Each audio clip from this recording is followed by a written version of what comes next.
अगला होमोपोलीसैकेराइड जो हमारे डिस्कशन में है वो है सेल्यूलोज। यहाँ आपको कुछ अंतर देखने के लिए मिलेंगे, कई चीज़ें नहीं आएंगी। सेल्यूलोज में एक तो सबसे पहले याद करना है कि ये मेन स्ट्रक्चरल कंपोनेंट है। क्रिटिकल वर्ड है स्ट्रक्चरल। स्टार्च में भी हमने नाम लिया था कि प्लांट का वो मेन स्टोरेज है शुगर का। भोजन के लिए स्टोर करना अलग मैटर है, और अपनी बॉडी का स्ट्रक्चर बनाने के लिए अगर किसी कार्बोहाइड्रेट का उपयोग किया जाए तो ये अलग मैटर है।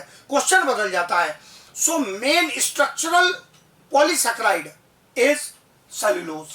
प्लांट्स में ऑब्वियसली हमारी बॉडी तो सेल्यूलोज बना नहीं रहा है, प्लांट्स में ये मेन स्ट्रक्चरल कंपोनेंट है। सभी कंपोनेंट्स की तुलना में स्ट्रक्चर बनाने के मामले में ये सबसे ज्यादा अमाउंट में पाया जाता है, क्योंकि जो लकड़ी बनी हुई है प्लांट की बॉडी का मेन हिस्सा बना हुआ है, उसका मेन पार्ट ही क्या है? सेल्यूलोज है ये। और फिर नया पॉइंट, किसका पॉलीमर है? Beta glucose. स्टार्च, ग्लाइकोजन, ये किसके पॉलीमर थे? ये पॉलीमर थे अल्फा ग्लूकोज के। अभी आप जो डिस्कस कर रहे हैं ये पॉलीमर आ गया किसका? बीटा ग्लूकोज का। स्ट्रक्चर में डिफरेंस आ जाएगा। ये लॉन्ग चेन पॉलीमर होता है, अनब्रांच्ड होता है, काफी बड़ा मॉलिक्यूल होगा लेकिन अनब्रांच्ड होगा। कितना बड़ा मॉलिक्यूल होगा? लगभग 6000 बीटा ग्लूकोज यूनिट्स जुड़ती हैं, तब जाकर सेल्यूलोज का एक फाइबर बनता है।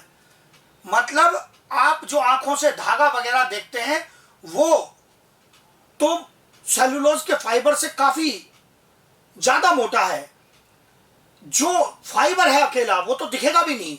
उस अकेले फाइबर को बनाने के लिए लगभग 6000 जो सेल्यूलोज का माइक्रो फाइब्रिल इसको कहना चाहिए, तो ये माइक्रो लेवल का फाइबर होगा। ऐसा नहीं कि जो धागा आपको दिख रहा है, उस माइक्रो लेवल के फाइबर को बनाने के लिए लगभग 6000 बीटा ग्लूकोज यूनिट्स आपस में जुड़ी हुई होती हैं। ये इसके बेसिक आइडियाज हैं। और आप यहां पर ये कैसे जुड़ रहे हैं ये भी ऑब्जर्व करेंगे। तो क्रिटिकल पॉइंट आया, बड़ा मॉलिक्यूल है, अनब्रांच्ड है, और इतना बड़ा मॉलिक्यूल है, निश्चित सी बात है मैक्रो मॉलिक्यूल तो रहेगा ही। ये जो पॉलीमर्स हैं ये क्या है? सब मैक्रो मॉलिक्यूल्स हैं, तो लार्ज मॉलिक्यूल तो रहेगा, उसमें तो कोई बदलाव नहीं है। अब ये बीटा ग्लूकोज में क्या खास बात आ गई? कैसे जुड़ेंगे ये, कैसे पॉलीमर बनेगा, ये ऑब्जर्व करेंगे। पहले यहां देखना है ध्यान से, बीटा ग्लूकोज याद करो। बीटा ग्लूकोज में कहा था पहले कार्बन पर जो OH है वो ऊपर की ओर रिप्रेजेंट होता है, ये किया। पहले कार्बन का OH ऊपर की ओर रिप्रेजेंट किया। इसको दूसरे बीटा ग्लूकोज से जोड़ना है। ये पहले एग्जांपल लिया है 2 बीटा ग्लूकोज जोड़ने का। ये एक बीटा ग्लूकोज का मॉलिक्यूल है, सपोज नंबर 1 है, इसको नंबर 2 से जोड़ना है। तो नंबर 2 कैसे जुड़ेगा? उसके 4 से जुड़ेगा। ऐसे बताया था ना पहले कि इधर 4 और इधर 1, तो अगला इधर जुड़ता है। तो ये पहले वाले ग्लूकोज का, बीटा ग्लूकोज का कौन सा कार्बन? फर्स्ट, और अगले का कौन सा कार्बन? फोर्थ। ये आपस में जुड़ेंगे। पर अब आपको नई चीज दिखनी चाहिए, पहले का OH ऊपर और चौथे का OH नीचे। मतलब पहले जो बॉन्ड बन रहा था ना रिंग के प्लेन सेम साइड पर, कि एक ग्लूकोज ऐसे था अगला ऐसे था, तो दोनों OH नीचे थे। अब ऐसे नहीं है, एक OH ऊपर है रिंग के और एक OH नीचे है। मतलब अगर इसको मैं ऐसा दिखाना चाहूं, एक ग्लूकोज का रिंग का प्लेन और दूसरे ग्लूकोज का रिंग का प्लेन, इसमें क्या स्थिति है? इसमें स्थिति है ये फर्स्ट कार्बन है, इसका OH ऊपर है, और ये फोर्थ कार्बन है, इसका OH नीचे है। तो इन दोनों के बीच में बॉन्ड बनाना है। इन दोनों के बीच में बॉन्ड बनाना है, तो बॉन्ड कैसे बनेगा? बॉन्ड ऐसे बनेगा। पहले बॉन्ड कैसे बन रहा था? नीचे बन रहा था, यूं ऑक्सीजन के माध्यम से नीचे बॉन्ड बना रहा था। अब ऐसे नहीं बना पाऊंगा, ये OH ऊपर ये OH नीचे, और इन दोनों के बीच में ये -H2O कर दिया। डिहाइड्रेशन रिएक्शन हो गया, वाटर रिलीज हो गया। यहां से -H2O करने के बाद एक ऑक्सीजन बचेगा, और इस ऑक्सीजन के माध्यम से ये बन गया बॉन्ड। जब आप पहले पुराने केस में स्टार्च में, ग्लाइकोजन में बॉन्ड देख रहे थे तो वो बॉन्ड कैसे थे? ऐसे बनाए हुए थे, ऐसे बनाए हुए थे। अंतर पहचानो, ये अल्फा वाले बॉन्ड थे, अब वो नहीं है, अब ये बीटा वाला बॉन्ड आ गया। तो ये बॉन्ड ऐसे थे, यहां से हटा दिया वापस मैंने, तो ये अल्फा वाले बॉन्ड गायब हो गए। अब आ गए यहाँ ये बीटा वाले बॉन्ड, जो रिंग के प्लेन के अक्रॉस बने हुए, एक OH ऊपर वाला रिंग के और एक नीचे वाला, ये मिलकर इस प्रकार का बॉन्ड बना रहे हैं। ये कहलाएगा beta 1,4 glycosidic bond. Beta 1,4 glycosidic bond कहलाएगा। बीटा ग्लूकोज से है, 1 और 4 जुड़े हैं आपस में, ये बीटा 1,4 ग्लाइकोसाइडिक बॉन्ड। एकदम आसान, ऑब्जर्व करेंगे, खुद ऑब्जर्व करेंगे, फिर बहुत सारा को जोड़ूंगा। एक ग्लूकोज यूनिट, अगला ग्लूकोज यूनिट, इसके फर्स्ट कार्बन का OH ऊपर, इसके फोर्थ कार्बन का OH नीचे, इनके बीच में डिहाइड्रेशन रिएक्शन से ग्लाइकोसाइडिक बॉन्ड, उसका नाम बीटा 1,4 ग्लाइकोसाइडिक बॉन्ड। अब मैंने इसी जानकारी की सहायता लेकर बहुत सारे बीटा ग्लूकोज जोड़ दिए। यही जो यहां आपको समझाया, ये बहुत सारे बीटा ग्लूकोज जोड़ दिए, जुड़ते चले गए ऐसे ही। ये सब ऐसे ही बीटा बॉन्ड, ये तो पहले एक एक मॉलिक्यूल जोड़ के दिखाए और ऐसे ही बीटा बॉन्ड बनते चले गए। इनके बीच में बहुत लंबी चेन होगी। हमने कहा ना 6000 मॉलिक्यूल, हमने तो यहाँ एक रिप्रेजेंटेटिव स्ट्रक्चर लिया है। तो ये एक ग्लूकोज को रिप्रेजेंट कर रहा है। अब ये एक ग्लूकोज, अगला ग्लूकोज, अगला ग्लूकोज, ऐसे जुड़ते चलेंगे। हर बार यही बीटा 1,4 ग्लाइकोसाइडिक बॉन्ड बनता जाएगा। इस प्रकार से लंबी चेन तैयार हो जाएगी। क्या आपको 2 प्रकार के ग्लाइकोसाइडिक बॉन्ड दिख रहे हैं या केवल एक प्रकार का? एक प्रकार का। ब्रांचिंग कोई है ही नहीं, वही 1,4 1,4 1,4 बीटा 1,4 बीटा 1,4 वही चल रहा है, नो ब्रांचिंग। तो इसमें कितने प्रकार के ग्लाइकोसाइडिक बॉन्ड? एक प्रकार के। मॉलिक्यूल बड़ा है लेकिन ग्लाइकोसाइडिक बॉन्ड एक ही प्रकार के हैं, कोई ब्रांचिंग नहीं है, अनब्रांच्ड मॉलिक्यूल है। और वही पुरानी कहानी, जिस किनारे पर फर्स्ट कार्बन खाली होगा, आगे ग्लाइकोसाइडिक बॉन्ड का हिस्सा नहीं होगा, वही क्या कहलाएगा? रिड्यूसिंग टर्मिनल या रिड्यूसिंग एंड कहलाएगा, क्योंकि वहां के ग्रुप में बेनेडिक्ट सॉल्यूशन को रिड्यूस करने की प्रॉपर्टी प्रेजेंट होती है, जिसका डिटेल हमने पहले भी लिया है, वही यहां पर मेंशन किया है कि ये रिड्यूसिंग एंड होगा। इसको फुल डिटेल में पहले बता चुका हूं, पूरा प्रोसेस चला के शो कर चुका हूं। वो बार बार पूरा नहीं लिखना, पढ़ना चाहिए पूरा। हम 2 बार चला चुके हैं कम से कम पूरी स्टोरी को। तो ये सेलुलोज मॉलिक्यूल तैयार हो गया। ये जो सेलुलोज मॉलिक्यूल तैयार हुआ है, इसमें कोई हेलिकल फोल्डिंग तैयार नहीं होती, ये स्ट्रेट मॉलिक्यूल होता है। ऐसे स्ट्रेट मॉलिक्यूल होता है। ये एक सेलुलोज फाइबर आ गया।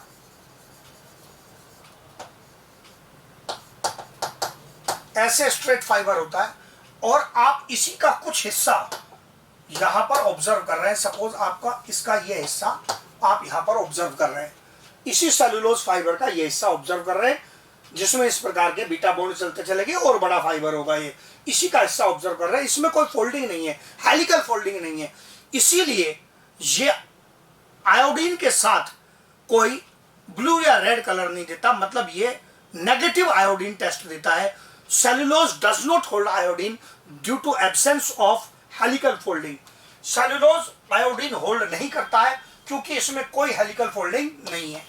इसमें नो हेलिकल फोल्डिंग, कोई हेलिकल फोल्डिंग नहीं है, नो आयोडीन होल्डिंग।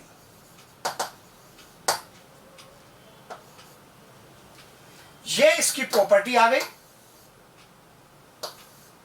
जो डायरेक्ट पूछे जाने वाले पॉइंट है। ये कंपैरिजन, मैंने कहा था ना एनसीईआरटी कंपेयर करके पूछता है। तो आयोडीन को किसने होल्ड किया था? आयोडीन को होल्ड किया था स्टार्च ने। सेलुलोज आयोडीन को होल्ड नहीं करेगा, मतलब उसके साथ कलर भी नहीं देगा। होल्ड नहीं करेगा तो कलर कहां से आएगा उसका? तो इसका मतलब ये, या कहेंगे टेक्निकल लैंग्वेज में, तो इसका आयोडीन टेस्ट कैसा आएगा? नेगेटिव आएगा। सेलुलोज का जो आयोडीन टेस्ट आएगा वो नेगेटिव आएगा। I hope beta bond clear है। ऐसे बीटा बॉन्ड जुड़ के एक ही प्रकार के बॉन्ड बनते जाएंगे। सेलुलोज फाइबर का बनना क्लियर है, इसमें कोई हेलिकल फोल्डिंग नहीं है और इसीलिए यह आयोडीन को भी होल्ड नहीं करता है। फिर इसके बाद पॉइंट आता है सेलुलोज को डाइजेस्ट करने का। सेल्यूलेज, सही पढ़ना है, समझ लगानी है। सेल्यूलेज लिखा है, अब सेल्यूलोज नहीं लिखा है, अंतर पहचानना। एज जहां आता है, ASE, वो एंजाइम होता है। एज से किसको लिखते हैं आप? एंजाइम, जिसके आखिरी में एज आ रहा है, एंजाइम है। और इसलिए मैंने आगे लिखा भी है, क्योंकि बहुत बच्चे इसमें गड़बड़ करते हैं। 6 बार बताने के बाद भी उनको सेल्यूलोज और सेल्यूलेज में अंतर पता नहीं चलता है। बोर्ड पे लिखते हैं तब भी गड़बड़ करते हैं। सेल्यूलोज अलग पॉइंट है। सेल्यूलोज LOSE सेल्यूलोज मॉलिक्यूल है, उसको डाइजेस्ट करने वाला जो एंजाइम है वो क्या है? वो एंजाइम है सेल्यूलेज। इसको डाइजेशन के लिए रेस्पॉन्सिबल है।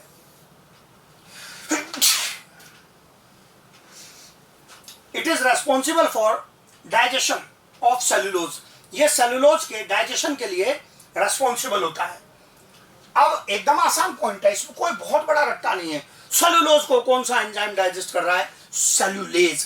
पर ऑप्शन पढ़ना सही है, वहीं ऑप्शन में भी लिख देगा सेल्यूलोज, सेल्यूलोज नहीं है। सेल्यूलोज को तो डाइजेस्ट करना है, इज सेल्यूलेज। अब इस सेल्यूलोज को डाइजेस्ट करने की एबिलिटी किस किस के पास है? ज्यादातर फंजाई ये एबिलिटी रखते हैं। क्यों रखते हैं ज्यादातर फंजाई? डिकम्पोजर के रूप में काम कर रहे हैं, सेप्रोफाइट हैं, गले सड़े पेड़ पौधे की पत्तियां टूटकर गिर गई उनको डिकम्पोज करते हैं। सो मोस्ट फंजाई के अंदर ये एंजाइम प्रेजेंट है जिससे ये सेल्यूलोज को डाइजेस्ट करेंगे। कई सारे बैक्टीरिया भी हैं जो इसी प्रकार के डिकम्पोजिशन में गले सड़े मटेरियल को ब्रेक डाउन करके भोजन प्राप्त करते हैं और इस गले सड़े मटेरियल को डिकम्पोज करते हैं। तो उन बैक्टीरिया में भी ये प्रॉपर्टी प्रेजेंट है। कुछ प्रोटोजोन्स में भी ये प्रॉपर्टी प्रेजेंट है जो ये एबिलिटी रखते हैं। और जो पशु होते हैं, कैटल्स हैं, मवेशी हैं, गाय भैंस बकरी कैटल्स, वो भी सेल्यूलोज को डाइजेस्ट करते हैं। चारा खाते हैं ना, उसमें सेल्यूलोज होता है भारी मात्रा में, तो वो भी सेल्यूलोज को डाइजेस्ट करते हैं। मैंने हर पॉइंट पे लॉजिक दिया है। Fungi decomposition, bacteria decomposition, protozoan भी अपने भोजन के लिए कर रहे हैं। अब यहां पर जो और पॉइंट आता है, प्रोटोजोन के अतिरिक्त हम कहेंगे प्रोटिस्टा में और भी कुछ मेंबर हो सकते हैं, जैसे स्लाइम मोल्ड्स हैं, उनके अंदर भी ये प्रॉपर्टी प्रेजेंट है।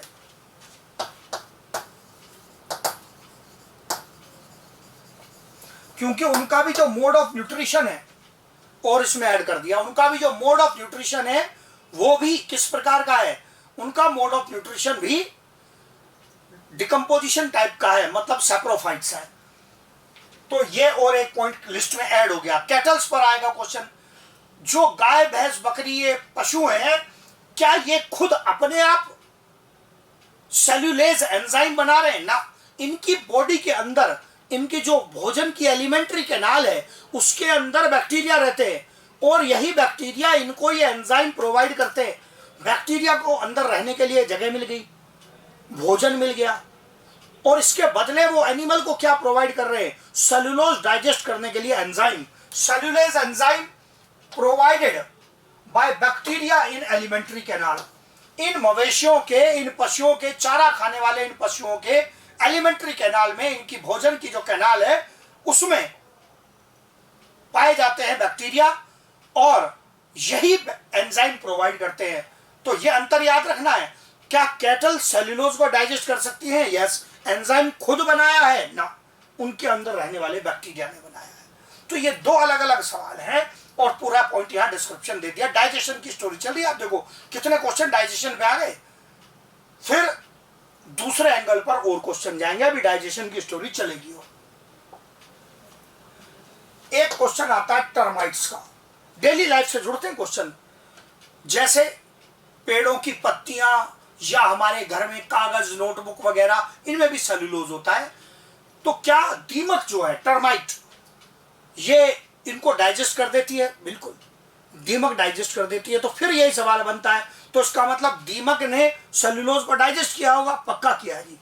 लेकिन इसको भी termites digest cellulose as a protozoan.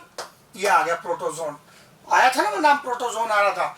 Trichonympha, Trichonympha नाम का प्रोटोजोन है जो दीमक की, टर्माइट की बॉडी के अंदर रहता है और ये उसको सेल्यूलेज एंजाइम प्रोवाइड करता है जिसकी सहायता से जो दीमक है वो सेल्यूलोज वाले मटेरियल को डाइजेस्ट कर पाती है, उसको ब्रेक डाउन कर पाती है।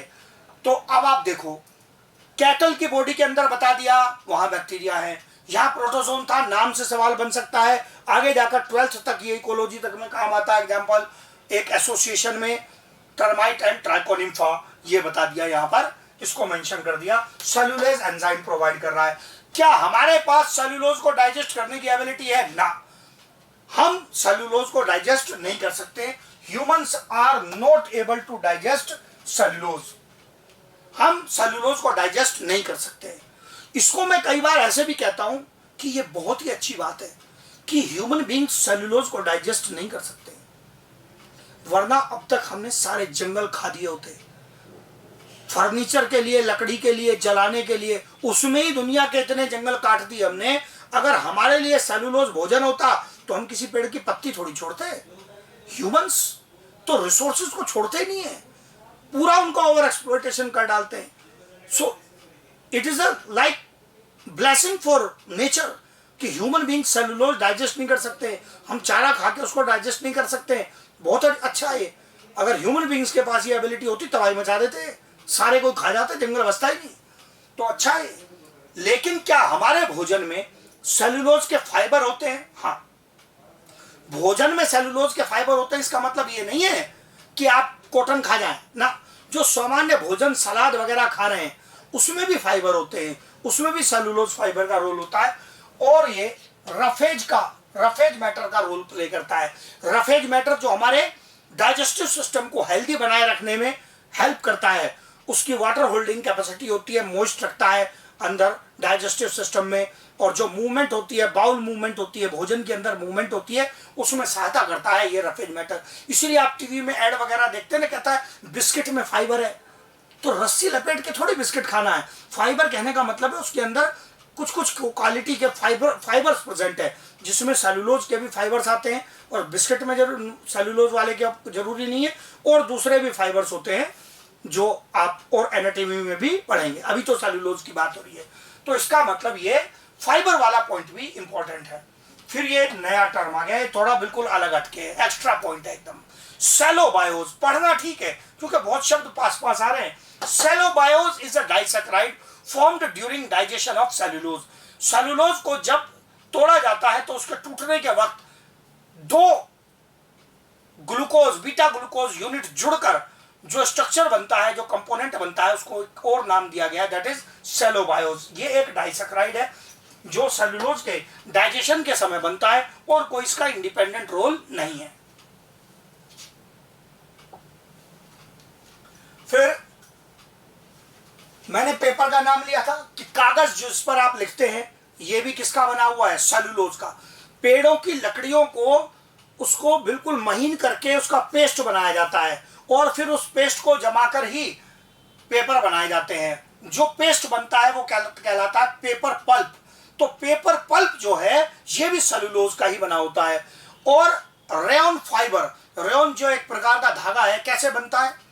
सेलुलोज का पतला पेस्ट बना लिया और फिर जैसे उसको बहुत बारीक बारीक सिरिंज में से पार करते हैं प्रेशर लगा के। जैसे आप तो नॉर्मल इंजेक्शन लगाने वाली सिरिंज देखें, उसमें सामने एक बारीक निडल होती है और पीछे से जब हम अगर उसको प्रेशर डालते हैं तो निडल में से, जैसे अगर पानी भरा है आपने इंजेक्शन में तो निडल में से पानी की धार निकलेगी।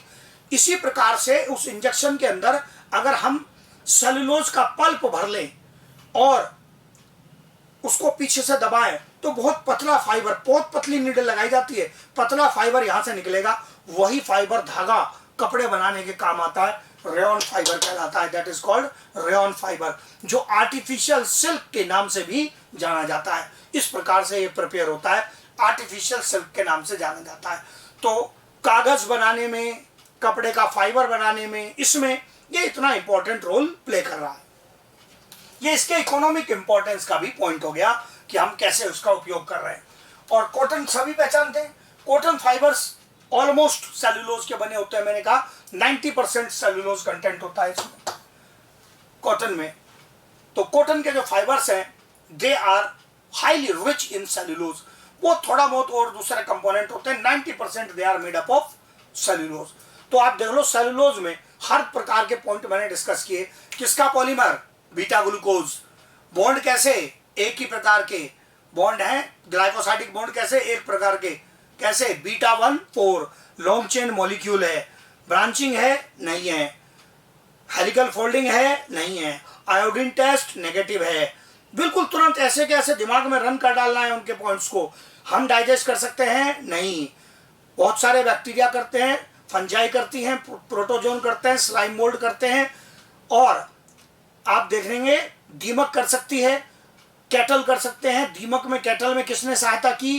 दीमक में प्रोटोजोन ने, ट्राइकोनिम्फा ने, कैटल में उनके एलिमेंट्री कैनाल में बैक्टीरिया ने। सब क्वेश्चन बनने चाहिए। फिर ये इकोनॉमिक इंपॉर्टेंस के 1-2 पॉइंट आ गए, एकदम आसान है, इजी है। ऐसे तुरंत रिवाइज कर डालना है, दिमाग में चलाना है स्टोरी को, ताकि अच्छा ये सेलुलोज के पॉइंट है, रिवाइज हो गए एकदम तुरंत।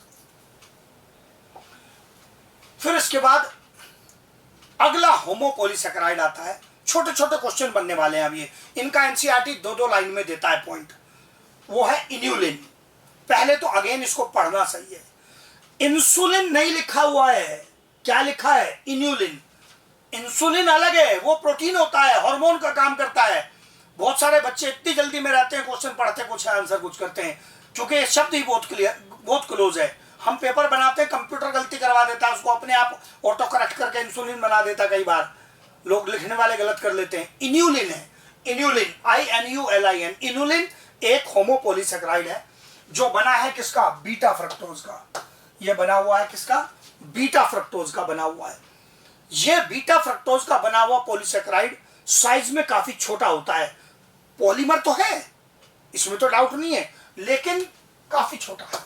दूसरे पॉलीसेकेराइड के जितना बड़ा मॉलिक्यूल नहीं है, छोटा है। और इसी कारण से ये पानी में सोल्यूबल है। छोटा मॉलिक्यूल होगा, घुल जाएगा, तो ये इसी कारण से पानी में सोल्यूबल है। तो आपसे क्वेश्चन बनेगा कि वो पॉलीसेकेराइड बता दो जो पानी में घुल जा रहा है। इन्यूलिन पानी में घुल जा रहा है। इन्यूलिन पानी में तो घुल जाएगा, लेकिन हमारी बॉडी के पास इसको भी डाइजेस्ट करने के लिए एंजाइम नहीं है। Humans can not digest, indigestible for humans. Humans के लिए क्या है? ये इनडाइजेस्टिबल है। हमारी बॉडी इसको डाइजेस्ट करने की एबिलिटी नहीं रखती है। अब इसका फिर एक जूलॉजी से कनेक्ट होने वाला पॉइंट आता है, किडनी से कनेक्ट होने वाला। उसका बेसिक ही बताऊंगा मैं, क्योंकि है तो वो फिर जूलॉजी का डिटेल। इसका यूज होता है एक जूलॉजिकल प्रोसेस में जो कहलाता है measuring of GFR, glomerular filtration rate. Kidney में एक स्ट्रक्चर होता है जो आप जूलॉजी में डिटेल में पढ़ते हैं, जो वहां पर फिल्ट्रेशन होता है, ग्लोमेरुलर फिल्ट्रेशन रेट जिसको बोलते हैं। वहां से कितने रेट से फिल्ट्रेशन हो रहा है यूरिन प्रोडक्शन के लिए, उस पर्पस के लिए इसको यूज किया जाता है। मतलब इसको पहले बॉडी में, ऑब्वियसली बात है, इंजेक्ट किया गया होगा, बॉडी में पहुंचाया, घुल तो जाएगा ब्लड में क्योंकि वाटर में सोल्यूबल है, लेकिन बॉडी इसको तोड़ नहीं पाएगी, डाइजेस्ट नहीं कर पाएगी। तो इसका मतलब फिर ये ब्लड में जाएगा, यूरिन में जाएगा, क्योंकि बॉडी ने इसको ब्रेक डाउन तो किया नहीं है। तो अब ऐसी स्थिति में पर यूनिट टाइम में ऐसे कंपाउंड का कितना फिल्ट्रेशन हो रहा है, वो हमें यह पता करने में सहायता करेगा कि पर यूनिट टाइम में किडनी में GFR, ग्लोमेरुलर फिल्ट्रेशन रेट कितना चल रहा है। फिर भी मैंने जियोलॉजी का प्रोसेस है, पर उसका बेसिक एक्सप्लेनेशन दिया मैंने कि इसी को क्या बोलते हैं? GFR बोलते हैं, जो इन्यूलिन की सहायता से पता किया जा सकता है। आज देखो और भी टेक्निक्स है, अच्छी टेक्निक्स है इन सबको मेजर करने की। पुराना मेथड है, फिर भी क्वेश्चन बन जाता है तो पता होना चाहिए कौन यूज हो रहा है? इन्यूलिन। हमें वैसे तो हमें ये एनर्जी तो दे नहीं सकता, इनडाइजेस्टिबल है, पर यदि इस पर्पस के लिए भी इसको प्राप्त करना हो तो हम इसको कहां से प्राप्त करेंगे? हमें कहां से मिलेगा? 2 प्लांट के नाम याद रखने, उससे अलग नहीं जाएगा क्वेश्चन बिल्कुल भी। 2 प्लांट के नाम, dahlia and artichoke. Dahlia and artichoke plant के नाम है, डहलिया एंड आर्टिचोक। बिल्कुल इससे बाहर नहीं जाएगा क्वेश्चन। यही 2 मेन सोर्स हैं इन्यूलिन की। डहलिया को ज्यादातर लोग पहचानते हैं, ऑर्नामेंटल फ्लावरिंग प्लांट है डहलिया। और एक और एक्स्ट्रा एग्जांपल दिया यहाँ पर, आर्टिचोक। ये सारे क्वेश्चन हो गए इन्यूलिन, इससे बाहर नहीं जाएगा बिल्कुल भी। जितने पॉइंट लिखे हैं इतनों को आप ध्यान से याद कर लेंगे, क्वेश्चन बनेगा बिल्कुल। Water solubility, GFR, dahlia, artichoke, ये 3 मेन पॉइंट है। बीटा फ्रक्टोज पूछने के चांस भी कम है। किसका पॉलीमर है ये कम पूछेगा इधर आकर, क्योंकि एनसीईआरटी की कहानी से ये अलग होने लगता है थोड़ा, लेकिन ये पॉइंट्स यहाँ पूछ सकता है। ये आया हुआ क्वेश्चन है पहले भी, डहलिया एंड आर्टिचोक का। फिर उसके बाद ये होमोपोलीसेकेराइड का आखिरी हिस्सा, आखिरी होमोपोलीसेकेराइड हमारे डिस्कशन में, दैट इज काइटिन। काइटिन, हाँ जी, चिटिन नहीं है। हाँ, आज ये कहानी बड़ी चल रही है, चिटिन नहीं है, क्या बोलते हैं? काइटिन। पॉलीमर किसका? N acetyl glucosamine. N acetyl glucosamine, इसका नाम पहले भी आया, ये आपने पढ़ा है बैक्टीरिया वगैरह में। सेल वॉल बनाने में इसका भी वहां भी रोल था। 2 प्रकार के मॉलिक्यूल पढ़ते हो ना बैक्टीरिया में, नैम एंड नैग, उनमें से एक आ गया ये नैग। हाँ जी, बहुत सारे बच्चे इसको नाग भी बोलते हैं, many people call it now। N acetyl glucosamine, ये एन एसिटाइल ग्लूकोसामीन जो है ये एक मॉडिफाइड शुगर है।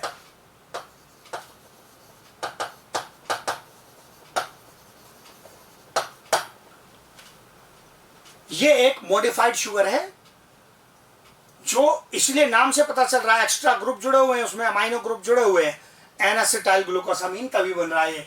तो ये मॉडिफाइड शुगर है, इसके पॉलीमराइजेशन से बनेगा क्या, काइटिन। हमारे लिए और क्या इंपॉर्टेंट क्वेश्चन है, फिर याद कर लो। फंजाई में सेल वॉल, मैंने थोड़ा संभल के लिखा है, जनरली ऐसे ही बोल देता फंजाई में सेल वॉल किसकी बनी है, काइटिन की। मैंने लिखा है मोस्ट। क्यों लिखा है, क्योंकि मैं पढ़ा चुका हूं कि oomaicetines में सेल वॉल सेलुलोज की थी, oomaicetines को छोड़कर बाकी में फंजाई में सेल वॉल किसकी थी, यही काइटिन की थी। तो मोस्ट फंजाई में लिख सकते हैं ना आप, मोस्ट फंजाई में सेल वॉल किसकी बनी हुई है, काइटिन की। अब यहां पर धोखा देने के लिए फिर एक सवाल तैयार किया जाता है, वो सवाल इससे बनेगा।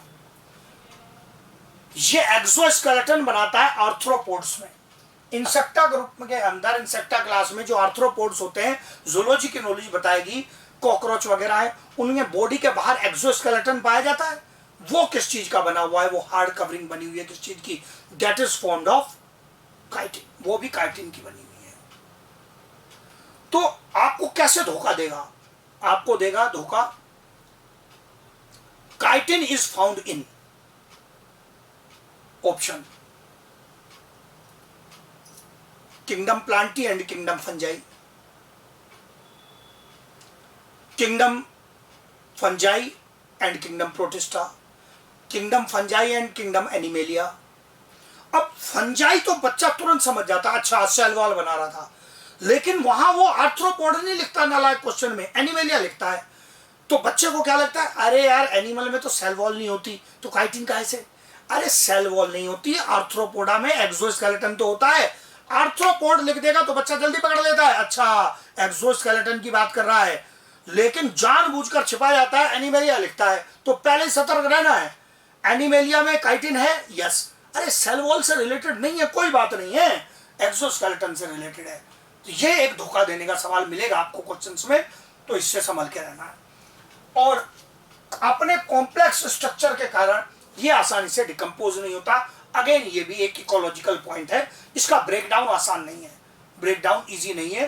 Chitin is not easily decomposed because of its complex composition, complex structure.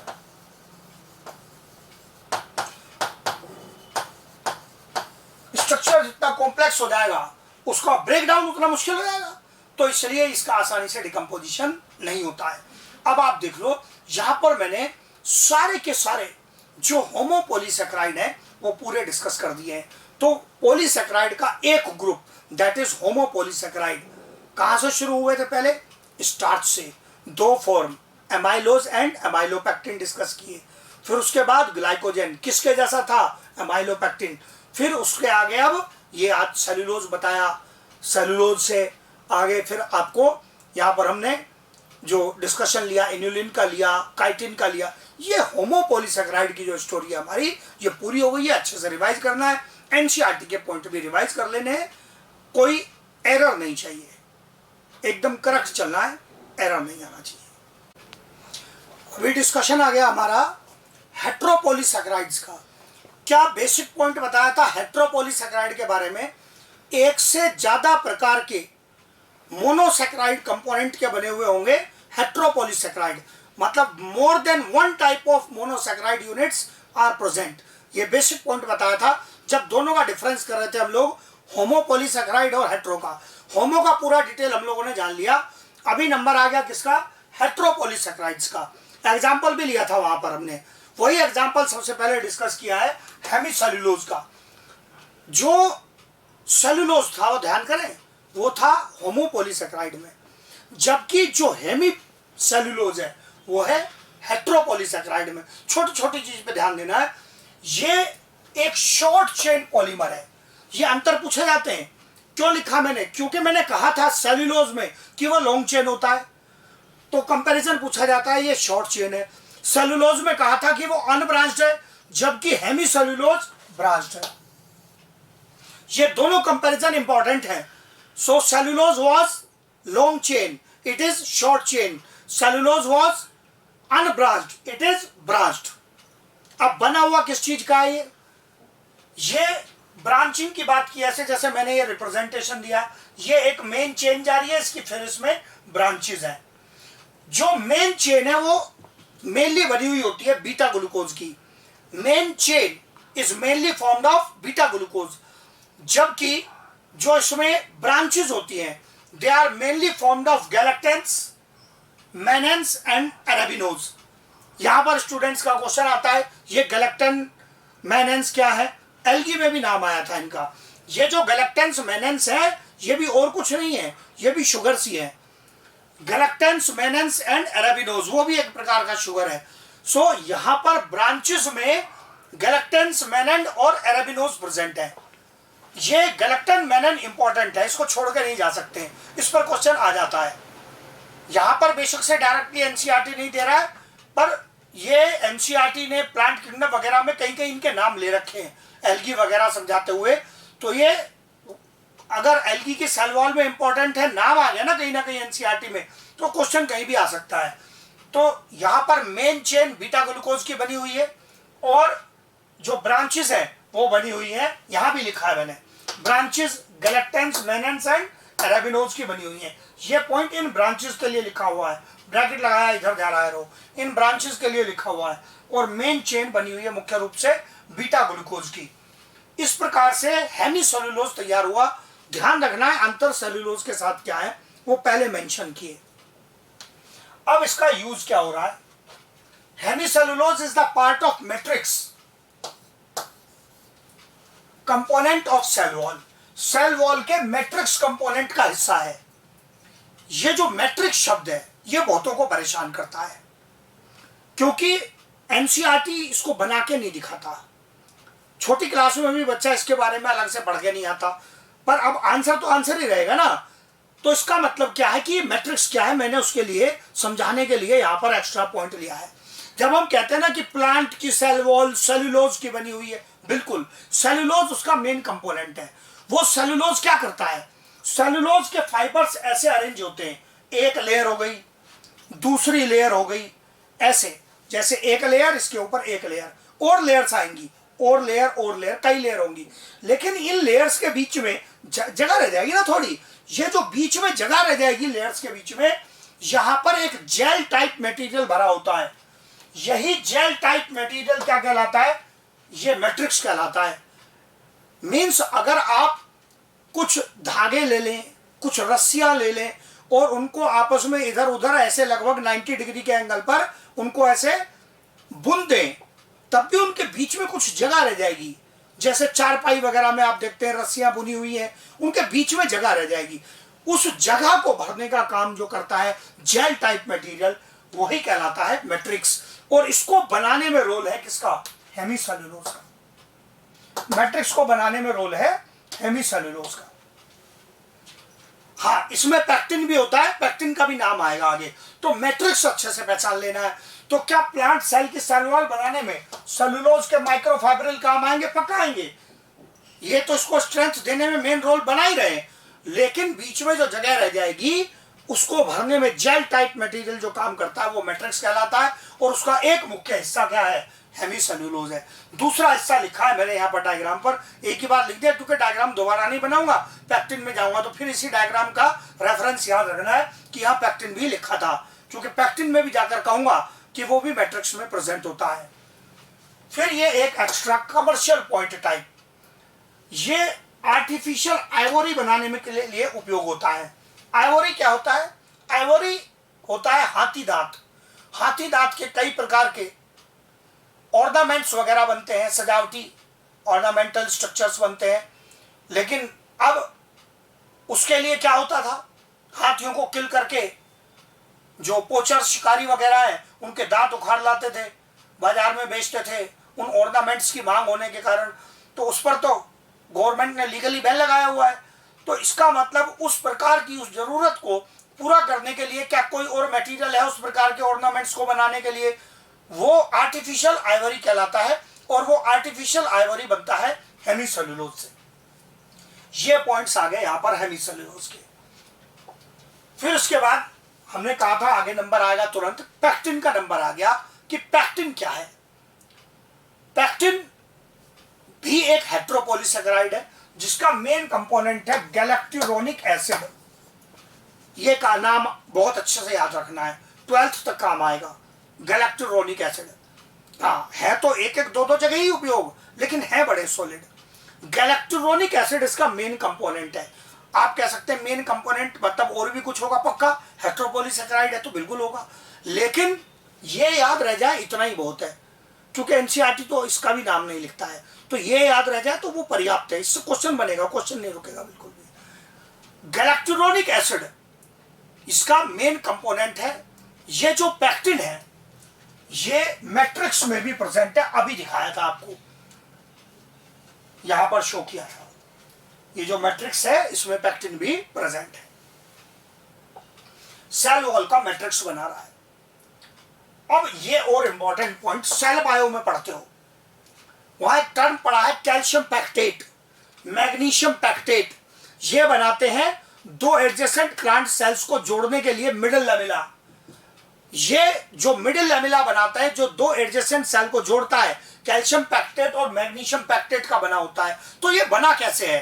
Pectin जुड़ेगा कैल्शियम आयन के साथ, कैल्शियम पैक्टेट बनेगा। पैक्टिन जुड़ेगा मैग्नीशियम आयन के साथ, मैग्नीशियम पैक्टेट बनेगा। तो ये कैल्शियम पैक्टेट और मैग्नीशियम पैक्टेट मिलकर ही मिडिल लैमेला बनाते हैं। हाँ, इसमें से भी ज्यादा अमाउंट किसका होता है? मिडिल लैमेला में ज्यादा अमाउंट होता है कैल्शियम पैक्टेट का, मोर अमाउंट। मिडिल लैमेला बनाने में दोनों का रोल है, दोनों आ जाए बढ़िया है। दोनों नहीं हो या एक ऑप्शन में एक साथ नहीं हो, एक ही आंसर देना पड़े, then in middle lamella major component is calcium pectate. Middle lamella का जो मेजर कंपोनेंट है वो कैल्शियम पैक्टेट है। इस प्रकार से आंसर बनेगा। तो क्या क्या रोल, क्या क्या पॉइंट आ गए याद करने के अभी तक यहां पर पैक्टिन के बारे में? गैलेक्टुरोनिक एसिड, फिर पॉइंट आ गया कि ये सेल वॉल का मैट्रिक्स बनाता है, उसका उसमें भी रोल है।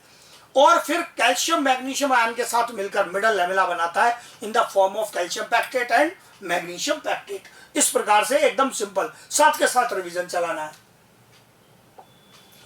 ये एक और एक्स्ट्रा इंपॉर्टेंट पॉइंट आ गया, बहुत बढ़िया पॉइंट है। इसी की वजह से मैंने कहा था 12 तक काम आएगा। जब फल पकते हैं तो फल पकने पर सॉफ्ट हो जाते हैं। तो आपसे पूछा जाएगा, ये इनडायरेक्ट क्वेश्चनिंग होती है, बढ़िया क्वेश्चन है ये। फल पकते हैं, सॉफ्ट हो जाते हैं, तो आपसे पूछेगा कि कैसे सॉफ्ट हो गए? आंसर बनेगा ब्रेकडाउन ऑफ मिडिल लैमेला। फलों को के सेल्स को स्ट्रेंथ देने के लिए, उनको जोड़ने के लिए मिडिल लैमेला था, सेल्स को स्ट्रांगली जोड़ने के लिए। और अगर वो डाइजेस्ट हो जाएगा, उसका ब्रेकडाउन हो जाएगा, तो ये सेल उतने स्ट्रांगली प्लांट सेल आपस में जुड़े नहीं रहेंगे, फल सॉफ्ट हो जाएगा। तो मिडिल लैमेला का ब्रेकडाउन ही फलों के सॉफ्ट होने का कारण होता है। और इसको सॉफ्ट करने का काम करता है एक एंजाइम। एंजाइम से ब्रेकडाउन होगा ना मिडिल लैमेला का, that is polygalacturonase. Very important enzyme polygalacturonase, ये एंजाइम है। मैंने इसी वजह से, इस एंजाइम की वजह से ही उधर कंपोजिशन में गैलेक्टुरोनिक एसिड पर दबाव दिया है। जो गैलेक्टुरोनिक एसिड के पॉलीमर को तोड़े, मतलब मिडिल लैमेला को तोड़े, गैलेक्टुरोनिक एसिड के पॉलीमर को तोड़े, उस एंजाइम का नाम पॉलीगैलेक्टुरोनेज। थोड़ा थोड़ा लॉजिक लगाएंगे तो याद हो जाएगा। तो जो गैलेक्टुरोनिक एसिड के पॉलीमर को तोड़े, उस एंजाइम का नाम पॉलीगैलेक्टुरोनेज। ये एंजाइम तोड़ेगा और इससे फ्रूट्स की क्या हो जाएगी? सॉफ्टनिंग हो जाएगी। तो इससे 2-3 सवाल बनते हैं इस 3 लाइन के स्टेटमेंट से। या तो हो सकता है बिना एंजाइम के ही पूछ ले कि फ्रूट की सॉफ्टनिंग कैसे होती है राइपनिंग पर, बताओ। आंसर बनेगा ब्रेकडाउन ऑफ मिडिल लैमेला। हो सकता है ये दोनों बातें खुद ही बता दे, आपसे पूछे एंजाइम बताओ, वो भी लिख दिया पॉलीगैलेक्टुरोनेज। फिर एक एक्स्ट्रा सवाल बनता है जो आप प्लांट फिजियो में जाकर पढ़ते हैं, पर उसकी थोड़ा सा हिंट दूंगा यहाँ पर। ये जब राइपनिंग होती है फ्रूट की, तो आपसे कह सकता है इसमें प्लांट हार्मोन कौन सा रोल प्ले करता है, आंसर बनता है इथाइलिन, फ्रूट की राइपनिंग में।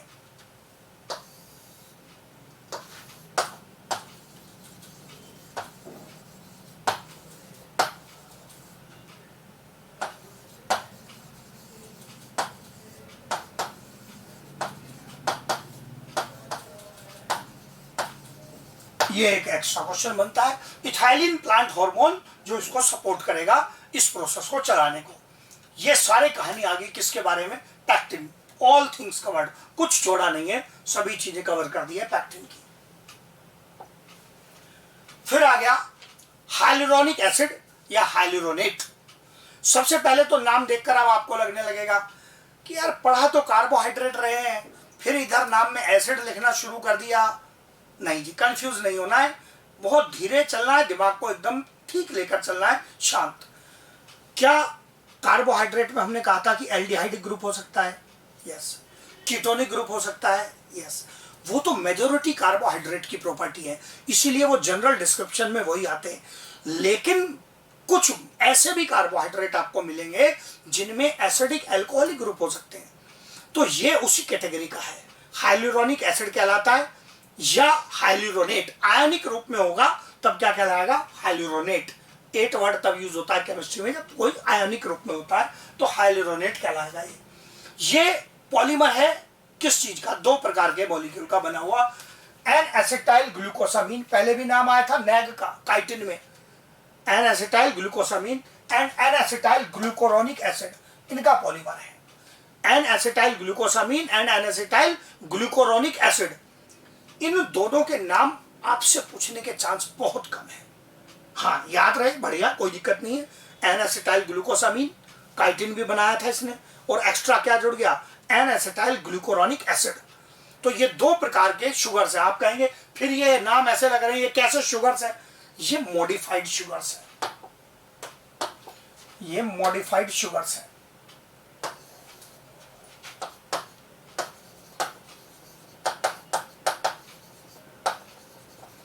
These are modified sugars.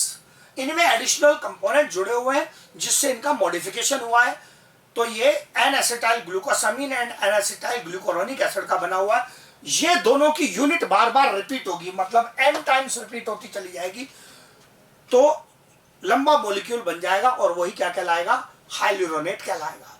आपसे जो मेन क्वेश्चन बनेंगे वो बनेंगे इसका बॉडी में रोल क्या है, ये क्वेश्चन से इंपॉर्टेंट है। मतलब कंपोजिशन की तुलना में इसके रोल वाले क्वेश्चन जो हैं वो ज्यादा इंपॉर्टेंट है, क्योंकि वो जाकर लिंक होते हैं जूलॉजी से, और जूलॉजी में भी इसका नाम आता है, और वहां से जो लिंक बनता है टिश्यू वगैरह के चैप्टर से, उसके कनेक्शन से क्वेश्चंस बनते हैं, वो आती है चीजें सिलेबस में। ये डायरेक्टली कहीं आपके पूरी कंपोजिशन सिलेबस में नहीं है। तो एक तो ये तुरंत सवाल आ गया कि ये 2 एडजेसेंट एनिमल सेल्स को कनेक्ट करता है, उनको जोड़ता है, इसलिए ये एनिमल सीमेंट कहलाता है। ये बहुत कॉमन क्वेश्चन है, एग्जाम में पूछा गया है, जूलॉजी में भी पढ़ते हो। तो 2 एडजेसेंट एनिमल सेल्स को जोड़ने वाला जो कंपोनेंट है वो हाइलुरोनेट है, कहलाता है एनिमल सीमेंट। अब एनिमल सीमेंट लिखते ही कई बच्चों का क्या डाउट होता है, उनको लगता है अच्छा सीमेंट तो दीवार में लगाते हैं तो ये तो बहुत हार्ड हो जाती है, तो एनिमल सेल तो इतना हार्ड तो नहीं है, उनका ये डाउट आता है। भाई सीमेंट लिखने का ये मतलब नहीं है कि आप दीवार से कंपैरिजन करने लगे, केवल ये मतलब है कि उनको जोड़ रहा है। हम ये नहीं कह रहे कि उतना हार्ड बना दिया है, उसमें आप हार्डनेस मत चिपकाओ, नहीं लाना है ये पॉइंट हार्डनेस वाला, बिल्कुल हम कहीं नहीं कह रहे हैं कि वो हार्ड हो गया, केवल कनेक्टिविटी की बात हो रही है। वो बच्चे का इमेजिनेशन होता है, वो लगा लेता है स्टूडेंट अपने आप। फिर उसके बाद ये जॉइंट्स में लुब्रिकेटिंग एजेंट बनाता है। फिर जूलॉजी की नॉलेज लगेगी, ये जो जॉइंट्स हैं मूव करते हैं, जॉइंट्स मूव करते हैं, इनमें लुब्रिकेटिंग एजेंट्स की जरूरत पड़ती है। लुब्रिकेशन नहीं होगा जाम हो जाएंगे ये जॉइंट्स, तो नेचर भी लुब्रिकेंट प्रोवाइड करता है। खाली इंजन में लुब्रिकेंट नहीं है, जॉइंट्स में भी लुब्रिकेंट है। उसको बनाने में भी इंपॉर्टेंट रोल किसका है, हाइलुरोनेट का है। जो फ्लूइड होता है जॉइंट्स के बीच में, जूलॉजी बताएगी साइनोवियल फ्लूइड जो होता है, वो कंपोनेंट बनाने में भी इंपॉर्टेंट रोल होता है हाइलुरोनेट का। फिर कार्टिलेज बनाने में इंपॉर्टेंट रोल है, जो सेल्स की कनेक्टिविटी में अगेन इंपॉर्टेंट रोल रखता है। और ये ओवम की कवरिंग में भी प्रेजेंट होता है। ओवम मतलब जो एग होता है, फीमेल गैमेट जो होता है, जैसे ह्यूमन फीमेल गैमेट है, ओवरी में जो एग डेवलप हो रहा है, तो वहां पर एग की कवरिंग में भी हाइलुरोनेट प्रेजेंट होता है। यह भी इंपॉर्टेंट पॉइंट है ओवम की कवरिंग का भी, क्योंकि जब आप ह्यूमन रिप्रोडक्शन पढ़ोगे अगेन 12th में जाकर, तो वहां पर भी ये जिक्र आएगा कि वहां पर ओवम की कवरिंग में हाइलुरोनेट होता है। जब तक वो हाइड्रोलाइज नहीं होगा तब तक स्पर्म एग में एंटर नहीं कर पाएगा। तो ये पॉइंट्स वहां पर आएंगे, उन्हीं की तैयारी चल रही है, वहां कनेक्ट होता है ये, तो ये कनेक्टिविटी आनी चाहिए। तो ये बिल्कुल मतलब जो पॉइंट टू पॉइंट है, सारी जो रिक्वायरमेंट है सब इकट्ठी लिख दी है। इनमें से इसको कम महत्वपूर्ण बताया मैंने, ये बच्चे को मुश्किल भी लगता है, N acetyl glucosamine and N acetyl glucuronic acid रटना, और ये पहली प्राथमिकता पर भी नहीं है। 4, 5, 6, 10 बार में धीरे धीरे याद हो जाए, कोई दिक्कत नहीं है। बाकी ये जो आसान पॉइंट है, इन्हीं पर क्वेश्चन ज्यादा आते हैं, क्योंकि ये कलेक्टेड पॉइंट है, सिलेबस के पॉइंट्स हैं, इन पर बनते हैं सवाल, और आसान है, एग्जाम आसानी से कर सकते हो। फिर इसके बाद अगला जो हेट्रोपॉलीसैकेराइड आ गया, वो आ गया कॉन्ड्रिटिन। हाँ जी, नाम सब अलग अलग प्रकार के आ रहे हैं। कॉन्ड्रिटिन, पहले तो पॉलीसैकेराइड बनाएंगे, फिर उसको मॉडिफाई करेंगे, डायरेक्टली यूज नहीं होता है। पॉलीसैकेराइड एन एसिटाइल गैलेक्टोसामीन, समझना है, पीछे था ग्लूकोसामीन, यहां पर है galactosamine, N acetyl galactosamine and D glucuronic acid, D glucuronic acid. अब जैसे ही पहले भी नाम आया ये एन एसिटाइल, मैंने कहा जी मॉडिफाइड है, फिर यहाँ पर ये आ गया कि इधर एन एसिटाइल लिखा है, इधर डी लिखा है, तो कुछ बच्चे डाउट में कहेंगे कि ये कहीं एन लिख देते हो, डी लिख देते हो। ये इनके अलग अलग कारण है, नाइट्रोजन के माध्यम से एसिटाइल ग्रुप जुड़ा हुआ है यहाँ पर, तो इसलिए एन लिखा जा रहा है। केमिस्ट्री है जी, मतलब अपनी बायोलॉजी की क्लास का इससे कोई बड़ा संबंध नहीं है। कैपिटल डी है, वो भी एक प्रकार का केमिकल एक्सप्लेनेशन है उसके ओरिएंटेशन का। तो यहाँ पर नाम याद करना पड़ेगा, बिकॉज अपन ना तो चैप्टर छोड़कर उधर जा सकते हैं, ना वो अपने बायोलॉजी के चैप्टर का हिस्सा है, तो नाम याद करना पड़ेगा। उसमें मैं कह रहा हूं कि पहली प्राथमिकता नहीं है, ये पहली प्राथमिकता नहीं है। आप प्रीवियस ईयर्स का क्वेश्चन देखेंगे, आपको ये नहीं मिलेंगे, ये मिलेंगे। रोल क्या है इसका? जो सल्फेट एस्टर होता है वो कहलाता है कॉन्ड्रिटिन सल्फेट, कॉन्ड्रिटिन सल्फेट कहलाता है। खूब सारी केमिस्ट्री यूज हो रही है जी, लेकिन जहां जितनी उपयोग होगी वो आपके काम की होगी, वो मैं बोलूंगा। सल्फेट एस्टर कहने का क्या मतलब है? केमिस्ट्री बताती है कि यदि कोई अल्कोहलिक कंपाउंड एसिडिक कंपाउंड से रिएक्ट कर जाए तो उससे जो रिजल्टेंट बनता है वही क्या कहलाता है? एस्टर कहलाता है। यहां पर यही हुआ है कि यहां पर एक एस्टर का फॉर्मेशन हुआ, जो सल्फेट ग्रुप है उसमें एसिडिक प्रॉपर्टी होती है, इसमें अल्कोहलिक प्रॉपर्टी है। इसका मतलब इतने बड़े सवाल आपसे नहीं पूछेगा, ये मैं आपकी समझ के लिए बता रहा हूं। और इससे एस्टर का फॉर्मेशन हो गया। आपको नाम याद रखना फाइनल, ये कॉन्ड्रिटिन सल्फेट, ये इंपॉर्टेंट है जी, इस पर सवाल आ जाएगा। कॉन्ड्रिटिन सल्फेट, पहले कॉन्ड्रिटिन बनाया नेचर ने N acetyl galactosamine and D glucuronic acid से, और फिर उसमें सल्फेट ग्रुप जोड़ा, कॉन्ड्रिटिन सल्फेट तैयार हो गया, जिसका उपयोग कर रहा है नेचर बोन्स बनाने में, कार्टिलेज बनाने में, ये इंपॉर्टेंट है, और टेंडन बनाने में भी इसका कुछ कंपोनेंट प्रेजेंट होता है। तो ये यहां पर कॉन्ड्रिटिन सल्फेट के यूजेस आ गए। एकदम सिंपल, दो ही तो पॉइंट है, कंपोजिशन है और रोल है। बस एक एक्स्ट्रा पॉइंट जो यहां आया है वो है रोल में जाने से पहले उसको थोड़ा मॉडिफाई किया है, उसमें सल्फेट ग्रुप जोड़ा है, तो डायरेक्टली कॉन्ड्रिटिन के रूप में कार्य नहीं कर रहा है। जब वो कॉन्ड्रिटिन सल्फेट बन जा रहा है तब वो कार्य कर रहा है। तो एक तो पहले ही हेट्रोपॉलीसैकेराइड था और एडिशनल ग्रुप 20 के साथ जुड़ गया, ये रोल हो गया किसका? कॉन्ड्रिटिन का। फिर पेप्टिडोग्लाइकन, पहले भी इसका नाम आया है। प्रोकैरियोट्स पढ़ते हुए, प्रोकैरियोट्स की सेल वॉल, बैक्टीरिया की सेल वॉल किसकी बनी हुई है? पेप्टिडोग्लाइकन की। ये किस चीज का पॉलीमर है? NAM and NAG, NAG side पहले लिखा मैंने, NAG and NAM, N acetyl glucosamine and N acetyl muramic acid, N acetyl glucosamine, N acetyl muramic acid, again these are modified sugars. ये मॉडिफाइड शुगर से। इसके साथ और अतिरिक्त में पॉलीपेप्टाइड चेन्स होती हैं, मतलब छोटे प्रोटीन्स होते हैं, पेप्टाइड चेन्स होती है, छोटे प्रोटीन्स होते हैं जो इनको जोड़ने का काम करते हैं, और तब ये पूरा पॉलीमर तैयार होता है जो कहलाता है क्या, पेप्टिडोग्लाइकन। ये क्या बनाता है, यही सवाल है यहाँ काम का, बैक्टीरिया की सेल वॉल। फिर अलग हटके सवाल पूछा जाता है आपसे, इसका ब्रेकडाउन कौन कर सकता है, हाइड्रोलाइज बाय लाइसोजाइम एंजाइम। ये बहुत इंपॉर्टेंट है, सिंपल छुटकू सा पॉइंट है जी, पर ये आपको मिलेगा क्वेश्चंस में। हमारी जो आईज में जैसे अगर आंसू होते हैं, उसके सिक्रीशन में भी ये लाइसोजाइम होता है, ये भी आंखों में बैक्टीरियल इन्फेक्शन से बचाता है। और सही पढ़ना है जो मैंने लिखा है, मैंने सेल बायो वाला लाइसोसोम नहीं लिखा है, लाइसोजाइम लिखा है। जो लिखा है वही पढ़ना है, लाइसोसोम नहीं लिखा है मैंने यहाँ पर, जो लिखा है वही पढ़ना है। लाइसोसोम स्ट्रक्चर नहीं लिखा है, लाइसोजाइम लिखा हुआ है, जो एक प्रकार का एंजाइम है जो बैक्टीरियल सेल वॉल को हाइड्रोलाइज करने की एबिलिटी रखता है, और इससे बैक्टीरिया को किल करने में बॉडी को सहायता होगी, जिससे कि बैक्टीरियल इन्फेक्शन कंट्रोल किया जा सकता है। इसका भी अगेन उपयोग आता है 12th तक, बायोटेक्नोलॉजी तक काम आएगा, ये नाम याद रखना, इसलिए लिखा है। डायरेक्ट क्वेश्चन भी बनते हैं और आगे बायोटेक्नोलॉजी तक भी इसका उपयोग आता है, संभल के रहना है। लाइसोजाइम, बैक्टीरियल सेल वॉल को तोड़ने की एबिलिटी किस एंजाइम में, लाइसोजाइम।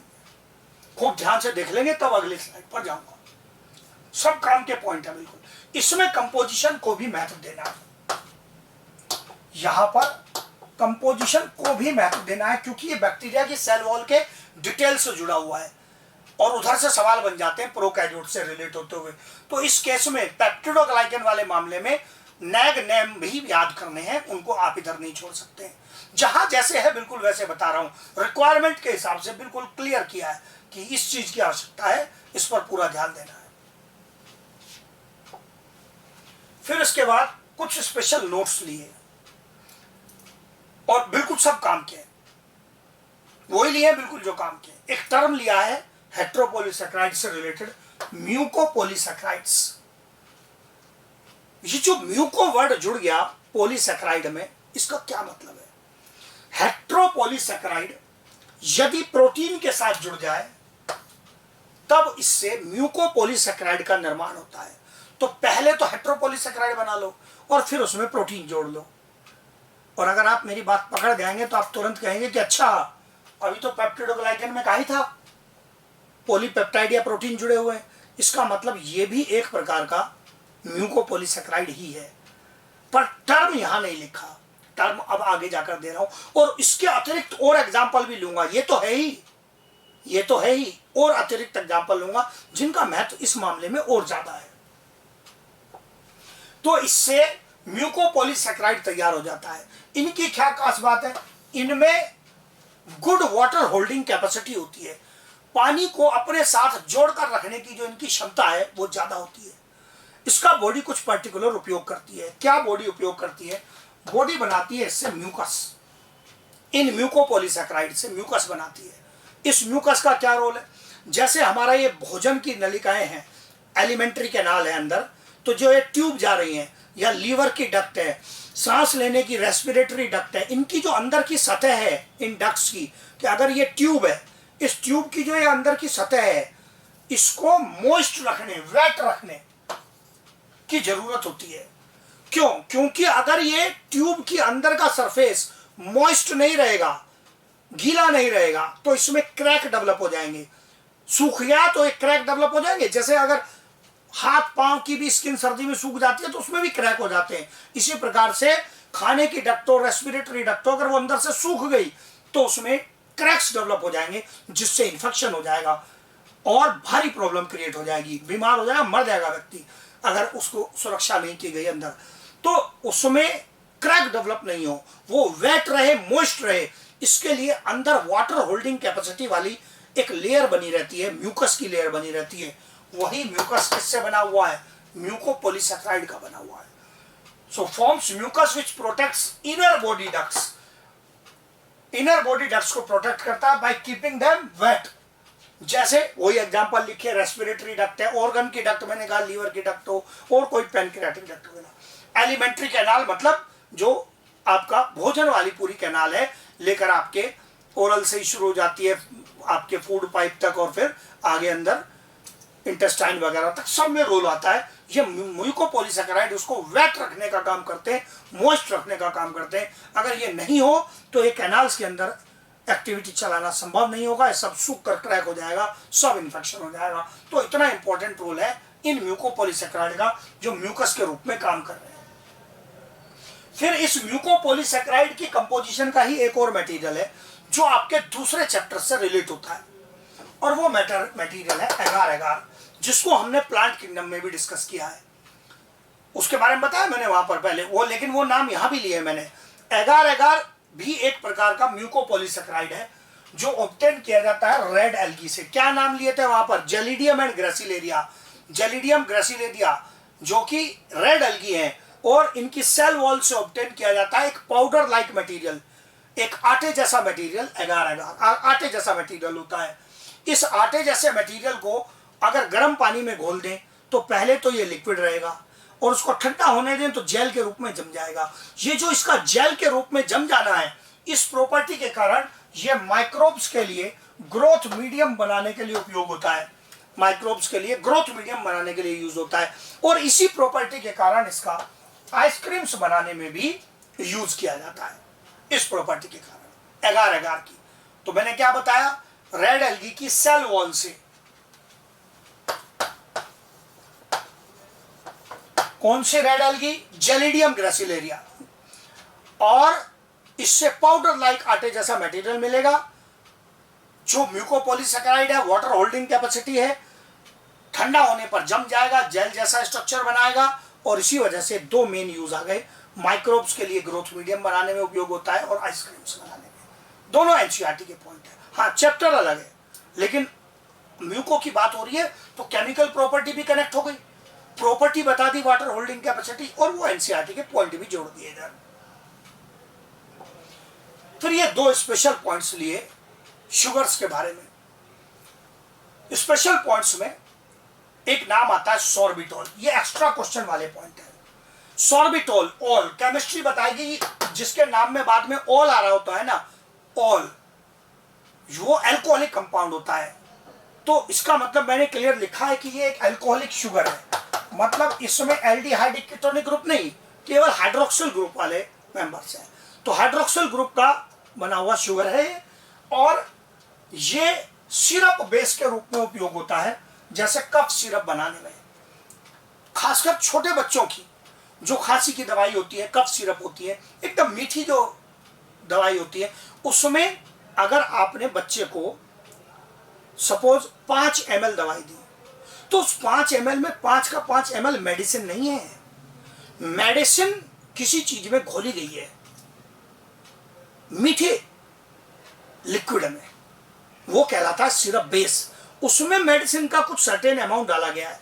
मेडिसिन वाला केमिकल तो कम है अमाउंट में, जिस लिक्विड मटेरियल के अंदर वो मेडिसिन डाली गई है वो कहलाता है सिरप बेस, और वो किसका बना होता है? सॉर्बिटॉल का। आप बच्चों की खांसी की दवाई उठाकर देख सकते हैं, जनरली उस पर लिखा मिलेगा सिरप बेस सॉर्बिटॉल, ये लिखा हुआ मिलेगा। इससे क्वेश्चन बन जाता है, डेली लाइफ से भी कनेक्ट करता है। फिर उसके बाद अगेन डेली लाइफ से रिलेटेड पॉइंट, एस्पार्टेम। एस्पार्टेम एक आर्टिफिशियल स्वीटनिंग एजेंट है, मीठा करने का एक आर्टिफिशियल कंपोनेंट है। आर्टिफिशियल इसको बनाया गया है अमाइनो एसिड को मॉडिफाई करके। हाँ, मजे आए है पॉइंट, मतलब ये कार्बोहाइड्रेट नहीं है। एस्पार्टेम मीठा है लेकिन ये कार्बोहाइड्रेट नहीं है। Artificial sweetening agent but chemically modified amino acid, so it is not a carbohydrate. Aspartame जो आप मार्केट में देखते हैं ना कुछ शुगर फ्री वगैरह, उनमें भी यही कंपोनेंट है एस्पार्टेम। ये बॉडी में जाएगा, हमें मीठा लगेगा। चाय में अगर हमने एस्पार्टेम डाल के चाय पी तो चाय हमें मीठी लगेगी, लेकिन वो बॉडी की शुगर नहीं बढ़ा सकती। क्यों? क्योंकि एस्पार्टेम हमारे लिए डाइजेस्टिबल ही नहीं है।